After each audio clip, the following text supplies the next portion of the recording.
Vamos lá, meus caros, vamos trabalhar agora o vício da incompetência absoluta. E para isso a gente vai usar a mesma metodologia que usamos no bloco anterior. Primeiro ponto é lembrar que o vício da incompetência absoluta decorre da inobservância das regras absolutas de competência, dos critérios absolutos de fixação da competência. Até aí a gente já falou, está sendo repetitivo, ok. Mas qual é a razão fundamental para a criação de uma regra de competência absoluta? Então, essa é a pedra de toque que diferencia a competência relativa da competência absoluta. Percebam, na competência relativa, a questão subjacente é sempre o interesse das partes. Já aqui, na competência absoluta, já é diferente. Na competência absoluta, a gente vai trabalhar com o interesse público subjacente, na melhor prestação da tutela jurisdicional. Então, a ideia já é a efetividade da tutela jurisdicional, portanto, um interesse público subjacente. E por isso, por tal razão, que a gente trabalha com uma linha diversa de atuação na incompetência absoluta. Vamos começar lá no artigo 62 do Código de Processo Civil. Vamos lá, artigo 62 do Código de Processo Civil, que é o artigo que começa a tratar justamente das regras absolutas de competência. Quais são essas regras absolutas de competência? Competência e razão da matéria, chamada competência ratione matéria. Competência e razão da função, também chamada de ratione muneris, e competência em razão da pessoa, também chamada de competência ratione persona. Esses três critérios são critérios absolutos de competência. Novamente, farei a mesma observação que fiz no bloco anterior.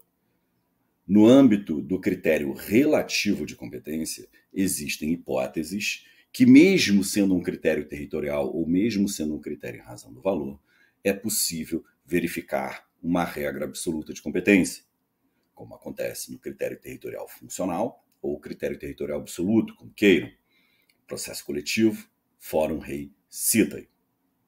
No âmbito do critério em razão do valor da causa, basta você trabalhar com a ideia da inobservância do teto de valor, ok? Segundo ponto, e esse é um dos pontos que eu reputo mais relevantes aqui para a gente trabalhar. Abram, por favor, no artigo 64 do Código de Processo Civil e vamos nos ater ao parágrafo 4º desse artigo 64. Como já dito, a regra de competência ela é um requisito processual de validade. Portanto, a inobservância de uma regra de competência vai gerar algum tipo de consequência processual. Lá, na incompetência relativa, nada mais é do que a remessa dos autos ao juízo competente. Aqui, na incompetência absoluta, para além da remessa dos autos ao juízo competente, haverá uma outra consequência jurídica, qual seja a invalidade dos atos jurisdicionais. A invalidade dos atos jurisdicionais. Sob a égide do CPC de 73, pela redação do artigo 113, repito, lá do CPC de 73, só a título de comparação, pela redação, repito, parecia que essa invalidação ela era automática, ou seja, reconhecida a incompetência absoluta, haveria a remessa dos autos ao juízo competente, já com a decretação, ou como queiram, declaração da invalidade dos atos. Era essa a ideia que a gente encontrava aí. Contudo, mesmo à época do CPC de 73, a doutrina, e eu posso citar quem para mim foi quem melhor explicou, a professora Teresa Rudolph Wambier, ela explicou de uma forma muito tranquila, ela diz o seguinte, que essa invalidação não poderia ocorrer de maneira automática. Essa invalidação não poderia ocorrer de maneira automática. Porque poderia ser aproveitado, poderiam, na verdade, né, ser aproveitados os atos jurisdicionais anteriores.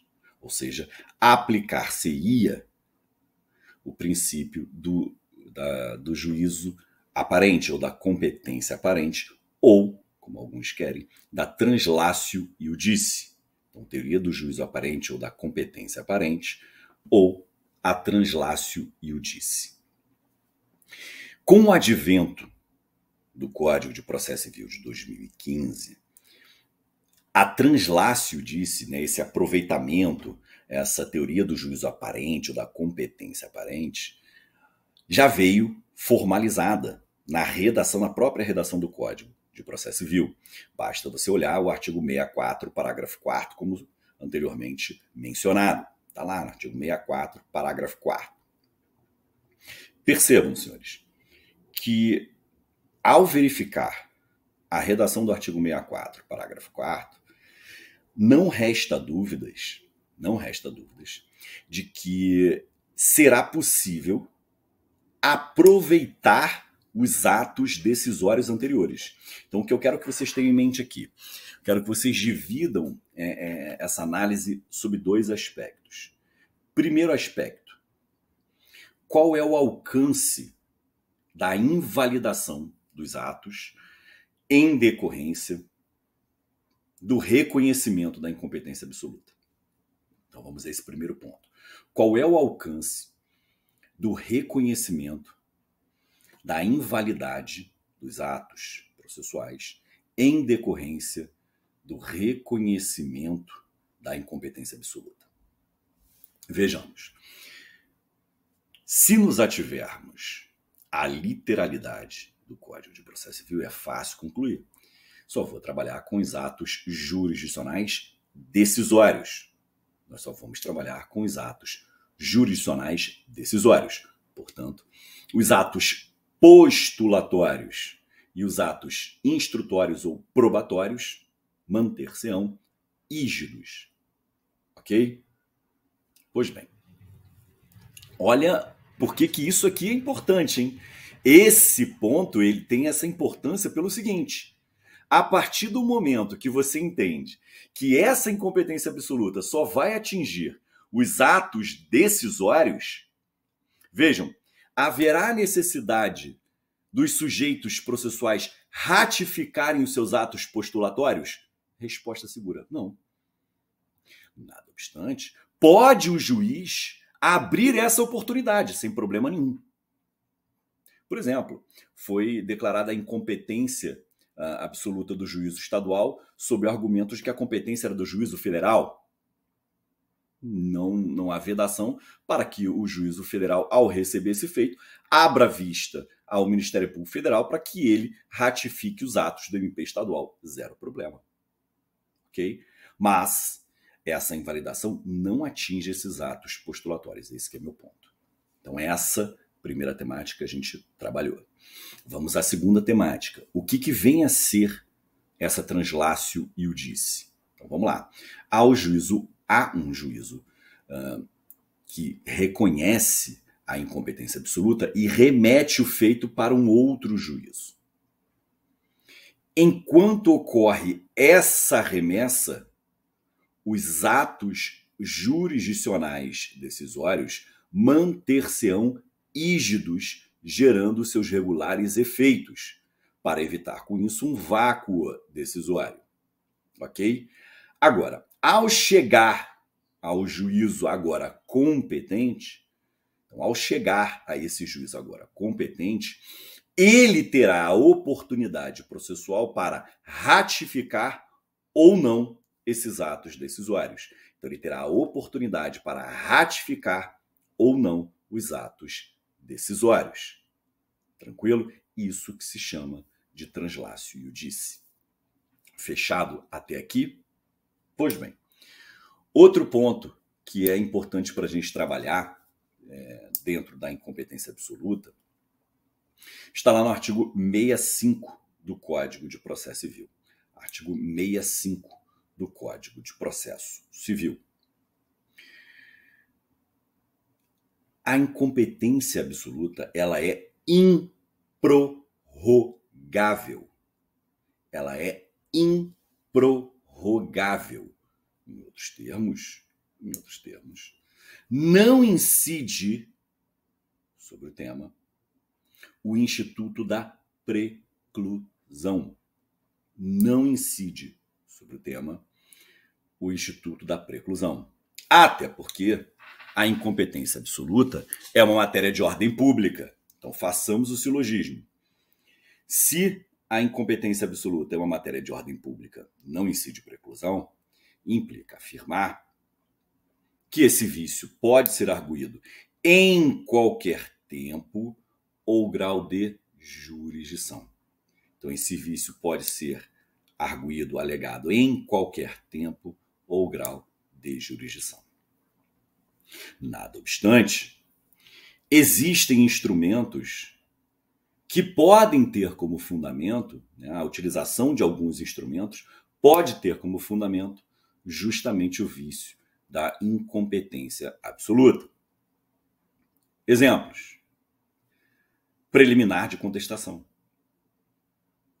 Então, lá na preliminar de contestação, pode ser alegado o vício da incompetência absoluta. Façam referência aos artigos 64, 337, inciso 2 do Código de Processo Civil. Artigo 64, combinado com o artigo 337, inciso 2 do Código de Processo Civil. Outro momento processual que você pode trabalhar essa ideia: impugnação ao cumprimento de sentença. Impugnação ao cumprimento de sentença. Está lá no artigo 525, parágrafo 1º, inciso 6, combinado com o artigo 535, inciso 5 do Código de Processo Civil. Então, artigo 525, parágrafo 1º, inciso 6, combinado com o artigo 535, inciso 5 do Código de Processo Civil. Um outro instrumento, embargos à execução. Está previsto lá no artigo 917, inciso 5 do Código de Processo Civil. Artigo 917, inciso 5 do Código de Processo Civil. E por fim, e aqui tem uma armadilha interessante, e por fim, pode ser causa de pedir, por exemplo, em uma ação rescisória. Façam referência ao artigo 966, inciso 2, combinado com o artigo 975, todos do CPC. Então, artigo 966, inciso 2, que você vai combinar com o artigo 975 do CPC. E aí percebam só o que eu quero que vocês tenham em mente. O prazo para a propositura da ação rescisória é decadencial de 2 anos. Prazo decadencial de 2 anos. Então, veja, sendo um prazo decadencial de 2 anos, não é totalmente certo afirmar que a incompetência absoluta pode ser arguída em qualquer tempo. Não é propriamente em qualquer tempo, é em até 2 anos após o trânsito em julgado. Passado o prazo de 2 anos, prazo decadencial de 2 anos do trânsito em julgado, você já não pode mais arguir o vício da incompetência absoluta. Entendeu a ideia aqui? Então, muito cuidado quando surgir uma questão como essa em sede de execução. Fechou? E, por fim, uma outra característica, né, da incompetência absoluta é que ela é inderrogável. Ela é inderrogável. Então, a regra absoluta de competência, ela é inderrogável pela vontade das partes. Façam referência ao artigo 62 do Código de Processo Civil.